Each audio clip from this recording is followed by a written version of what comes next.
안녕하십니까, 김성구입니다. 오늘은 반야심경과 양자역학에 대해서 강의를 하려고 합니다. 대강 예정은 1년 정도로 계획을 세우고 있습니다. 그래서 지난주에 강의 내용을 설명드렸습니다만은 오늘 다시 한번 말씀드린다면 이렇게 5개로 그룹을 나눠서 제1부에서는 반야심경이란 무엇인가, 그 다음에 공과 중도, 전도 몽상, 반야 바라밀다, 아제아제 바라아제라는 이런 제목으로 강의를 하려고 합니다. 그러니까 오늘은 이제 제1부 반야심경이란 무엇인가에 대해서 설명을 드리고자 하는데, 그러려면 먼저 불교 시대적 구분이 필요합니다.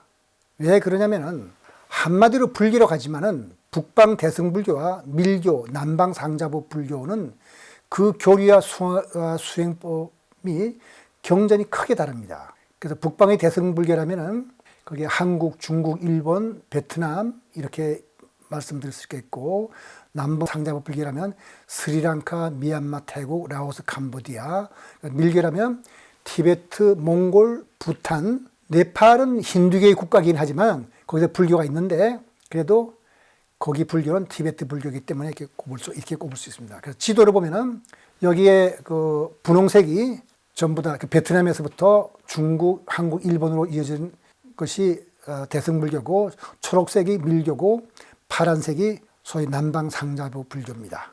근데 우리가 뭘 공부하건 간에 그것이 어떻게 출현했는지 그 시원을 알고 역사를 알아야 내가 지금 뭘 하고 있는지 알 수 있습니다. 예를 들면 이런 겁니다. 부처님 말한 사성제에는 분명히 고진멸도를 말합니다. 근데 우리가 공부하는 하려는 반야심경에서는 무고진멸도라고 그러거든요. 그럼 어떻게 이런 말이 나왔나? 이런 우리가 생각을 해봐야 되죠. 그러니까 이런 일은 한두 가지가 아닙니다. 부처님 분명히 삼법인에서 무상고무아를 말씀하셨지만은 대승불교의 대반열반경에서는 상락아정을 말합니다. 완전히 반대죠. 무상 대신에 상, 고 대신에 낙, 무아 대신에 아. 그러니까 정이란 말은 번뇌가 없다는 그런 뜻으로 우리가 쓸 수 있는 거거든요. 정반대입니다. 그러니까 대승경전의 많은 내용들은 부처님이 설법을 정면으로 부정하는 것처럼 보이는데, 대승경전의 편찬자들은 왜 그런 주장을 펴는지, 거기에는 겉보기와는 다른 어떤 깊은 뜻이 있는 것인지, 이런 걸 우리가 생각을 해봐야 되는데, 그러려면은 불교의 각 파가 어떤 철학을 가지고 그렇게 나왔는지를 이해를 할 필요가 있습니다. 그러니까 남방불교에서는 아예 반야심경을 비롯해서 대승불교 경전을 불교는 인정하지 않아요. 그렇다면 우리가 공부하는 반야심경이 무엇이며 어떻게 출현하였는지, 그리고 북방 여러 나라에서는 대승불교를 또 어떻게 받아들이는지 봐야죠. 이런 문제가 있기 때문에 반야심경을 해설하기 전에 먼저 불교의 시대적 구분과 대승경전과 대승불교의 출현에 대해서 알아볼 필요가 있거든요. 먼저 불교 시대적 구분에 대해서 알아보기로 하겠습니다. 종교 창시자의 가르침이 아무리 신성시되더라도 그 가르침에 대한 이해는 시대가 변하고 인지가 발달하면 달라지기 마련입니다. 그래서 세상에 많은 종파와 교파가 생기는 것이거든요. 그래서 세상의 많은 종교 중 성자의 가르침이 한마디도 변하지 않고 그대로 전해온다고 하는 것은 이슬람교뿐입니다. 이슬람교에서는 아랍어로 말한 무함마드의 말을 기록해놓고 그걸 한마디도 바꾸지 않는다고 주장을 하죠. 기독교도 불교도 다 이게 시대가 따르면서 해석과 이게 바뀌게 되어 있습니다. 자연스러운 거예요. 왜냐하면 단세포 생물에서 진화를 거듭해서 인간과 같은 고등생물이 출현하듯이 종교의 가르침과 진리에 대한 이해도 진화를 하게 되고, 이 진화를 통해 고등종교가 출현하게 되는 겁니다. 그래서 학자에 따라서 의견이 다르긴 하지만은 인도의 불교는 교리 해석의 차이나 특성에 따라 대체로 다음과 같이 5수로 구분합니다. 초기 불교, 아비달마, 초기 대승, 후기 대승, 밀교.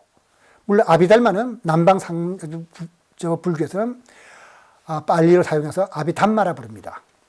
초기 불교는 뭐냐면은 교단이 분열되기 전, 다시 말해 부처님이 열반하신 후 100년까지 이 불교를 우리가 초기 불교라고 하는데, 사람에 따라서는 이때 불교를 원시불교, 근본불교라고 부르기도 합니다. 그리고 여기서 교리는 중요한 것은 영기와 중도, 사성제와 삼법인입니다. 그리고 세상을 오온 12처 18기로 설명하고 부처님의 설법을 전하는 경전을 사암과 오부 니까야라고 부릅니다. 사실 암과 니까야는 좀 다르긴 한데 한 80% 정도가 일치하기 때문에 같은 경전을 번역하면서 다르게 썼다고 할 수도 있겠죠. 그래서 디가 니까야, 마찌마 니까야, 쌍유따 니까야, 앙구따라 니까야, 구따까 니까야, 이것은 지금 남방에 다 전해 내려옵니다. 물론 중간에 소실돼서 다시 복원하는 과정에서 틀린 것, 좀 바뀐 것도 있겠지만 어쨌든 남방 불교에서는 이것이 부처님의 말씀을 그대로 전하는 거라고 한다면 그 옆에 대응하는 장암, 중암, 자바암, 중일암은 아비달마 불교 시절에 가장 세력이 컸던 그 부파가 있는데 그걸 설일체유부라고 합니다. 그 설일체유부에서 산스크리트어로 썼던 경전을 중국에서 옮기면서 암이라고 쓴 겁니다. 근데 불행이라고 해야겠죠. 이 산스크리트 원본은 존재하지 않습니다. 중국 사람들이 이 불경을 번역한다면은 원전을 다 불태워버렸어요. 아비달마 불교.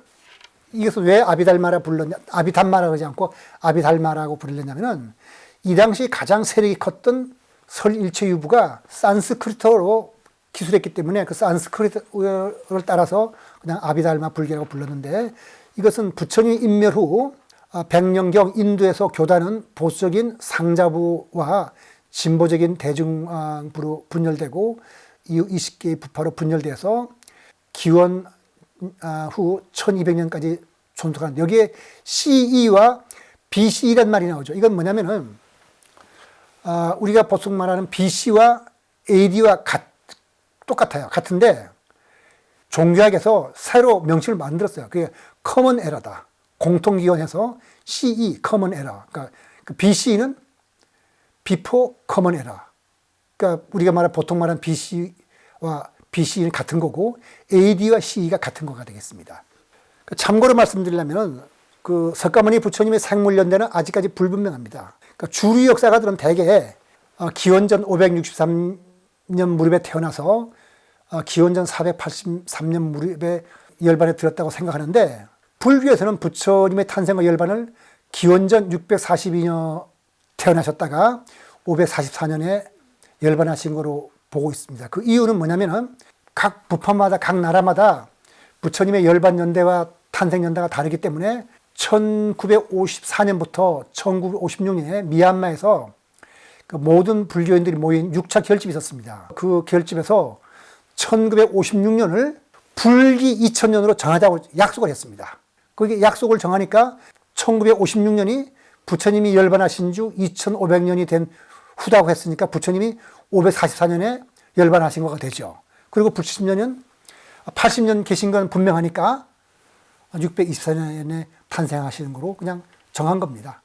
그래서 아비달마 불교에서 아비라는 말이 뭐냐면 무엇에 대해라는 뜻이니까 영어에서 말하는 about가 같은 뜻이에요. 그래서 법은 산스크리트의 달마를 가리키는 말로서 아비달마라고 하면 법에 관한 연구라는 뜻이라서 이 아비달마 불교라는 말 대신에 부파불교라고도 쓰게 됩니다. 이때 가장 세력이 컸던 그 부파가 설일체유부인데 북방에서 산스크리트를 썼어요. 그 다음에 경량부, 대중부, 상자부 등 있는데 남방 불교에서는 빨리어를 사용해서 자기들은 상자부 불교를 그대로 전통을 이어받았다 그래가지고 빨리어를 써서 아비담마라고 그러는데 남방 불교에서 아비담마를 할 때는 아비가 산스크리트 아비와는 다르게 했습니다. 그때는 아주 뛰어난, 수승한 이런 뜻으로 사용하는 것이거든요. 그 다음에 많은 부파가 저마다의 교리를 내세우고 많은 성과를 거뒀다고 할 수 있지만은 가장 크게 세력을 떨친 것은 설일체유부인데 북방에 있었습니다. 그러니까 유부에서는 모든 존재를 분석해서 모든 존재들이 5위 75법의 요소들로 구성되어 있다고 보고 법제학류 3세 실리라고 말했습니다. 무슨 뜻이냐면은 이 세상이 어떤 75가지의 기본 요소로 구성되어 있다는 뜻입니다. 그 5위란 맛은 그걸 이제 그룹을 나눈 거고 좀 이따가 그게 뭔지 말씀드리겠습니다만은 그래서 법제학류 3세 실류다. 법은 구성 요소로서의 법은 학류 항상 존재한다. 3세 실류 과거, 현재, 미래에 걸쳐서 존재한다. 그리고 남방 상자부 불교에서는 물론 설일체유부에 다시 설일체유부에서는 5위를 말하는데 여기 4위라 그러고 거기에서는 75법 대신에 89법 또는 심소법을 어떻게 해석하냐에 따라서 121법이라고도 합니다. 그래서 뭐 5위 75법이나 4위 89법은 자기들끼리는 다르다고 주장하지만 우리가 밖에서 볼 때는 뭐 그게 그거죠. 그냥 어쨌든 법제학류 3세 신류라고 주장하고 있습니다. 그래서 남방상자부 불교만을 정통교리라고 생각하는 사람들은 남방상자부 불교를 또 초기불교라고 불러요. 그 다음에 남방상자부 불교의 교리는 북방 아비달마 불교의 교리와 근본적으로 사실은 다르지 않습니다. 아비달마 불교도 4위 89법을 다른 것의 구성요소로 본다는 점에서 부처님의 설법을 그대로 따른다고 볼 수는 없습니다. 그건 제 의견입니다. 사람들에게 불변의 자아가 없어서 인무아라고 하지만 법은 항상 존재한다고 본다는 점에서 북방 아비달마와 남방 상자부 불교의 사물 실제와는 서로 비슷하다고 볼 수 있거든요. 물론 자기들끼리는 다르다고 하지만 이 점에서 우리가 지금 공부하려는 반야심경과 아비달마 불교는 견해가 크게 다릅니다. 적어도 대승불교에서는 인무아, 그러니까 사람만 나라고 부르는 아만 실존하는 것이 아니라 우리가 보는 대상마저도 공하다고 봅니다. 그래서 이걸 아공, 법공이라고도 부르기도 하고 인무아, 법무아라고 부르는데 대승불교에서 말하는 용어로는 아공, 법공이 더 많이 쓰는 말입니다. 그래서 여기는 참고로 그냥 썼어요. 어떻게 해서 5위 75법이 뭔지 이런 것들 썼는데 우리가 보면 황당해 보이죠. 거기에 보면은 위에서 하나, 둘, 셋, 넷, 다섯 번째를 보면은 이런 말들이 나오죠. 대선지법이라서 믿음, 불방일, 그러니까 나태하지 않은 것이죠. 그 다음에 뭐 거기 보면 또 번뇌법에는 치, 어리석음, 방일, 나태한 거, 뭐 해태, 불신 뭐 이런 것이 나오는데 이런 것들이 마음의 기본 요소에서 존재한다는 겁니다. 그냥. 그래서 유부를 비롯해서 아비달마 불교인들은 존재의 구성요로서 법은 존재한다고 주장했지만 이것은 부처님이 설한 무상과 무아에 맞지 않아요. 그러니까 이 사람들이 부처님 법에 맞추기 위해서 법체 항류이지만 찰나생 찰나멸한다고 주장했습니다. 그러니까 찰나멸했으니까 무상한 거죠. 다시 또 나타나고. 그래서 어떻게 보면 황당해 보여요. 이 사람들의 주장이. 그래서 아비달마 불교의 생각은 이상하게 들리지만 어떤 점에서 진실을 담고 있어요. 왜냐하면 현대 물리학의 소립자가 존재하는 모습과 같아요. 그 밑에 화살표로 쭉 이어서 올라가는 거 있잖아요. 그것은 뭐냐, 입자가 진행하는 모양을 그린 건데 가다가 어떻게 되나요? 뭔가 내놓죠. 내놓는단 말은 자기 자신이 바뀌어서 두 가지 나눠졌다는 뜻이에요. 둘이 합쳐져서 다시 하나로 됐다가 이렇게 계속해서 뭔가 갈라졌다가 붙었다가 하는 것을 수도 없이 반복을 합니다. 여기서는 그냥 그림을 다 그릴 수 없어서 뭐 한 개나 두 개 이렇게 그렸지만 이런 것이 그냥 수도 없이 많아요. 현대 물리학의 소립자가 존재하는 모습과 같고 또 현대 심리학에서도 심리학자들이 마음의 구성요소인 심소에 대한 관심을 갖고 아비달마 불교의 이론 체계를 연구하고 있습니다. 그러니까 황당하게 들리는 것은 우리 생각인 거고 일면의 진실이 있다고 우리가 봐야 되겠죠.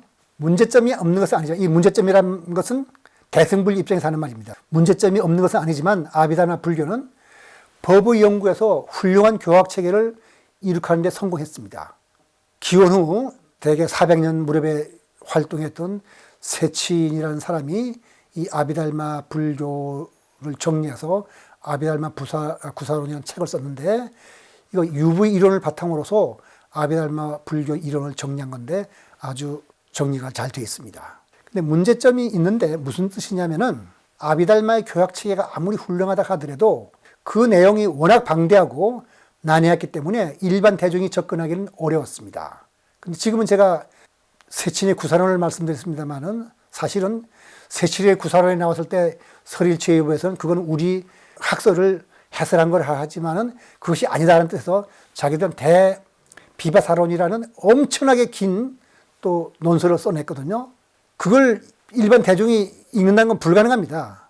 그 다음에 또 수행의 목표를 열반을 증득하여서 아무런 번뇌가 없는 아란이 되는 것으로 보았기 때문에 이때 불교는 자연히 출가자 중심의 교단이 되었고 대중의 교화에는 소홀했습니다. 어떻게 하냐면 어떻게 살았냐면 이 사람들은 그 돈 많은 장자나 왕들이 보시하는 것이 넉넉했기 때문에 그걸로 교단을 운영하면서 대중교회는 소홀하고 열심히 그냥 공부만 했어요. 그러니까 거기에 반발이 일어나게 마련이죠. 그래서 대승불교 운동이 그때 일어났거든요. 그래서 대승불교 운동의 초기는 대승불교를 일으킨 사람들은 부처님이 가르침을 아비들마 불교와는 다르게 해석하고 기원전 1세기부터 새로운 경전을 펼쳐냈는데 이 경전들이 바로 반야경, 법화경, 십지경, 화엄경, 유마경 등 대승경전들입니다. 핵심 사상은 그 유명한 말인데 상구보리 하하중생이라서 위로는 진리를 구하고 깨달음을 구하고 아래로는 중생을 우리가 다 구제한다. 그리고 이 사람들은 부처님이 말씀하신 팔정도 대신에 육바라미를 강조했습니다. 그 다불 사상으로서 부처님이 하나가 되는 것이 아니라 누구나 부처가 될 수 있다. 불법이라는 것은 교단에서 마련한 성문에 들어가서 좌선하고 경전 연구하는 것에 있는 것이 아니고 생활 속에서 불법을 수행한 데서 그의 대표적인 인물로서 유머거사를 꼽습니다. 유머거사가 누구냐면 이 사람은 장사한 사람이거든요. 장사하면서 아주 깊이 있는 깨달음을 얻을 수 있다 해서 이 살아있는 불교를 주장했습니다. 그리고 공사상을 확립합니다. 그러니까 공의 의미를 확실히 해서 아비달마 불교와는 달리 자만이 무아인 것이 아니라 우리가 보는 이 세상 사물도 실체가 없다. 그래서 그걸 법공이라고 부르는 겁니다. 종교적으로, 윤리적으로 또 과학적으로도 아주 이건 감탄할 만한 사상으로서 사실 보살 사상이야말로 모든 종교가 가져야 될 궁극적인 사상이라고 해야 되겠죠. 누구나 다 구해야 된다는 그런 사상으로서 사실 많은 종교인들이 종교를 떠나서 이 보살 사상에 대해서는 감탄하고 있습니다.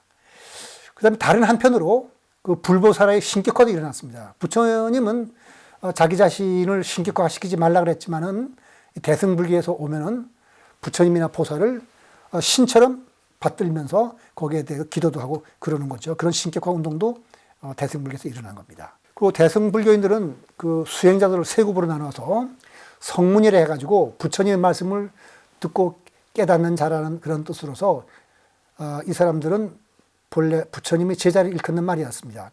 사성제를 관하고 발정도를 닦고 아란이 수행 목표를 삼는다고 말을 합니다. 영각은 벽집을 또는 독각이라고 하는데 누구의 가르침을 받는 것이 아니라 스스로 깨달았다는 뜻입니다. 그러니까 부처님의 교화에 의하지 않고 12인연의 이치를 깨달아서 자유로운 경제에 도달한 성자라는 뜻으로서 사실 원래는 초기 불교 당시 깨달은 성자들을 이렇게 부르기도 했습니다. 그 다음에 보살은 이제 완전히 남방불교에서는 부처님의 전생이 보살이긴 하지만은 따로 나타나서 중생을 구제하는 보살 같은 것을 인정하지 않지만은 이 북방불교에서는 이 보살이 우리 그 목표이기도 하고 또 실제로 실존하는 보살도 관세음보살 같은 사람이 있다고 해서 우리도 다 보살이 될 수 있습니다. 그래서 성불이 수행의 목표이나 이 사람들은 대중교회에도 힘을 쏟기 때문에 사실은 불법을 구하면서 대승불교 신자들은 누구나 보살이라고 할 수 있겠습니다. 이 사람들은 육바라미를 수행하는 거죠. 그래서 대승불교인들은 대중교화를 소홀히 하고 자신의 해탈만을 위해 수행한다는 이유로 부팔불교와 부파불교의 전통을 이은 남방불교를 대승불교인들은 뭐라 그러냐면 그 소승이다. 그리고 우리는 대승이다. 소승이란 말은 수레가 작아서 자기만 타고 가서 자기만 구할 수 있지만 우리는 수레가 커서 많은 대중과 함께 타고 가서 저 열반에 이른다는 뜻에서 이 세수를 나눈 거거든요. 대승불교가. 근데 소승이라는 것은 대승불교의 주장일 뿐 남방불교에서는 대승비불설을 주장하고 대승불교를 불교를 인정하지 않아요. 그러니까 아부달마 불교 시절 부파불교에서 법의 연구에만 몰두하여 대중교화보다는 이론에 치였던 것은 사실이에요. 그 옛날에 그랬던 건 사실이에요. 한 몇백 년간 그랬던 건 사실인데 남방불교에서 대중교회에 소홀히 한다는 것은 억지주장입니다. 전 세계 나라 중에서 남을 돕는 일에 가장 보식을 많이 내고 하는 나라는 그 국민소득에 비해서 제일 많이 나는 나라가 미얀마라 그러거든. 우리 한국보다도. 그러니까 남을 돕지 않는다는 말은 거짓말이죠. 그리고 대중교회에 소홀히 하는 종교는 오래 존속할 수 없어요. 그러니까 그것은 대승불교가 억지로 원래 세력이 비교해 보면은 그 아비달마 불교 시절에 아비달마 그 불교인들이 그 세력이 컸고 대승불교가 세력이 약했어요. 세력이 약하다 보니까 우리가 훌륭하다고 주장하던 말이 바로 대승소승이란 말이거든요. 그러니까 현대 우리는 이제 더 이상 소승이란 말은 쓰지 않아야 됩니다. 단지 대승불교가 이러이러한 교리적인 측면에서 남방불교에서 말하는 것보다도 더 나은 점이 있다는 말은 저도 하고 있고 그런 말은 할 수 있습니다만은 소승이란 말은 남을 편안하는 말이니까 이런 말은 쓰면 안 되는 말이죠, 사실은. 후기 대승불교는 뭐냐면 초기 대승불교 운동은 불법 수행을 대중과 함께 생활 속에서 하겠다는 뜻에서 출발했는데 자꾸 다른 종파들하고 어떤 교리 논쟁이 붙고 힌두교도하고 논쟁이 붙잖아요. 그러니까 시간이 흐름에 따라서 교리를 정교하게 다듬다 보니까 어떤 새로운 그 교학 체계를 만들 필요가 있었어요. 그러다 보니까 기원 후 2세기경에 용수라는 걸출한 인물이 나와가지고 공과 중도 사상에 입각해서 대승불교 교리를 아주 정교하게 다듬어서 대승불교의 기본 철학을 확립했습니다. 이때부터 대승불교가 되게 흥했거든요. 그래서 대승불교의 대표적인 사상은 이제 중간화가 유시각이라고 그러는 건데 용수 이후에 대승불교를 후기 대승불교라고 하고 또 후기 대승불교인들이 그 교리를 또 정교하게 다듬다 보니까 후기 대승불교는 부파불교 이상으로 이론적으로 흐르게 됐고 그 철학은 더욱 복잡하고 난해하게 됐습니다. 그래서 아비달마 불교 교학체계가 너무 방대하고 난해하다고 비난할 자격을 잃게 됐습니다. 밀려오는데 그러다 보니까 그렇게 복잡하고 정교한 교리를 일반 대중이 따라갈 수 있냐? 그게 아니다. 밀교는 현실을 있는 그대로 긍정하고 불교 교리를 대중이 즉각적으로 이해할 수 있도록 이론보다는 다란히 진원, 만달라, 수인 등 상징체계로서 그 교리를 나타낸 것이 밀교인데 소위 우리가 탄트라라 그래가지고 탄트리즘이라 해가지고 사실은 어떤 새로운 현실 긍정의 사상이 일어나가지고 이게 힌두교도 들어가고 불교도 들어와서 불교에 들어오는 것을 탄트릭 부디즘 해서 밀교라고 그러고 힌두교로 들어간 것은 소위 탄트릭 힌두이즘이라고 이렇게 부릅니다. 그러니까 대승경정을 그대로 모두 그대로 밀교 경정으로 받아들입니다.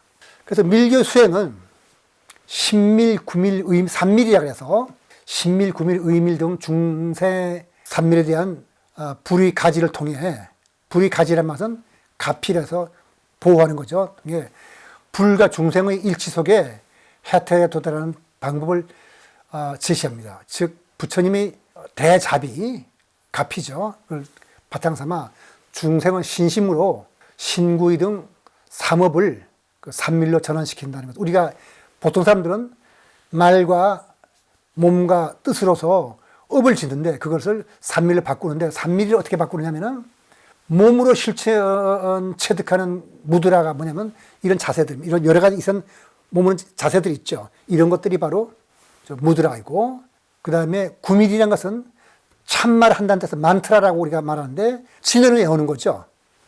의밀은 욕심 경계를 벗어나 사무소의 참무소를 관조하는 삼매를 들어서 보통의 경우에는 부처나 그 보살의 어떤 형상을 몸으로 그려내는 겁니다.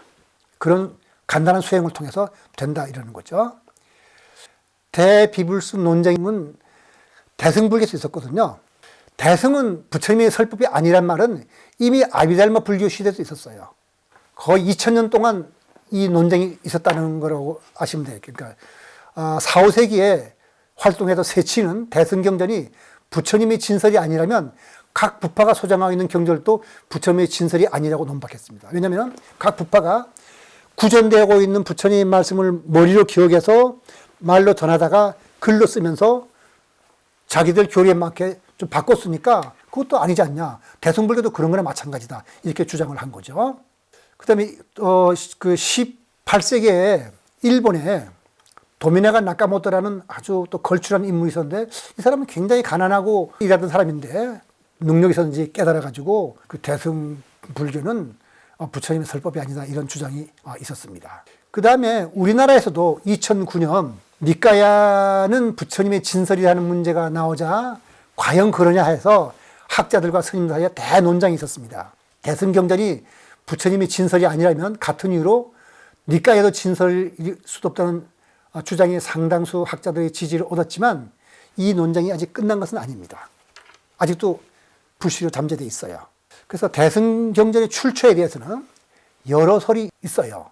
적어도 니까야는 그것이 누가 손을 대서 좀 고쳐서 부처님이 진설이 아닐 수도 있지만 어쨌든 어떻게 해서 이런 경전이 나왔다는 그 흐름은 알 수 있는데 대승경전은 그렇지 않습니다. 그냥 어느 날 부숙 나왔어요.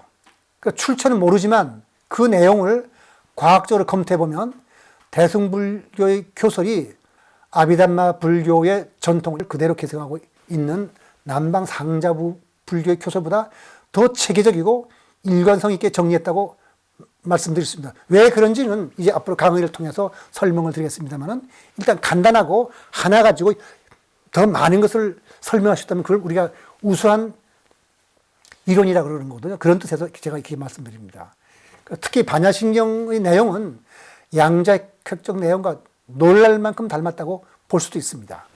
오늘 강의는 여기서 끝내고 다음 강의에서는 대승경전의 출현에 대한 학자들의 의견을 살펴보도록 하겠습니다. 오늘 강의 여기서 마치겠습니다.